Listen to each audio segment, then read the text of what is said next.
ग्यामर यशोकल दास ने मुसाफिर बस मोड़ काटते हुए गहरी खाई में जा गिरी, जिसके नतीजे में 20 मुसाफिर लुकमा जल बन गए जबकि मुतादिद जख्मी हो गए। रेस्क्यू जराये का कहना है कि बस हादसे के मुतादिद जख्मी की हालत तशवीशनाक है, हलाकतें बढ़ने का खदशा है। तर्जमान वज़ीर आला गिलगित बल्तिस्तान फैसल अफराक के मुताबिक अफसोसनाक हादसे में 20 अफराद जहाँ हलाक हुए। बस यशोकल के करीब मोड़ काटते हुए खाई में गिर गई।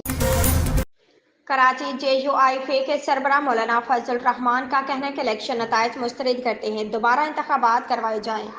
कराची में जलसे से खिताब करते हुए JUIF के सरबराह मौलाना फजल रहमान ने कहा कि अवामी समंदर मैदान में आ चुका है। सिंध असम्बली ऐवान सदर फरोख्त किए गए, मुल्क को ठीक करो और दोबारा इलेक्शन करवाओ। उन्होंने कहा कि हमें इसराइल की मुखालफत और हमास की हिमायत की सजा मिली, हमें पाक अफगान ताल्लुकात बेहतर करने की कोशिश की सजा मिली। गंदम तारामद स्कैंडल पर वज़ीर-ए-आज़म शहबाज शरीफ ने एक्शन लेते हुए सेक्रेटरी फूड सिक्योरिटी को बरतरफ कर दिया। गंदम इंपोर्ट के मामले पर वज़ीर-ए-आज़म ने नोटिस ले लिया।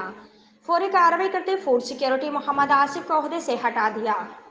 मोहम्मद फ़खर आलम को सेक्रेटरी फूड सिक्योरिटी तैनात कर दिया गया है, जिनकी तकरीरी का बाकायदा नोटिफिकेशन जारी कर दिया गया। इस्लामाबाद पाकिस्तान तहरीक इंसाफ PTI ने 8 फरवरी 2024 को होने वाले इलेक्शन में मुबैना बेकायदगियों पर 300 सफ़हात पर मुश्तमिल वाइट पेपर जारी कर दिया। Chairman PTI barrister Gohar Umar Ayub और शिबली फराज ने मुश्तरका प्रेस कॉन्फ्रेंस में इलेक्शन में मुबैना बेकायदगियों की शफाफ इंक्वायरी के लिए कमीशन बनाने और chief election commissioner Sikandar Sultan Raja से मुस्तफ़ा होने का मुतालबा किया। बैरिस्टर गौहर ने कहा कि इलेक्शन कमीशन ने दरख्वास्त है जल्द से जल्द पिटिशन्स को निपटा दिया जाए। पूरे पाकिस्तान में 158 पिटिशन फाइल कर चुके हैं।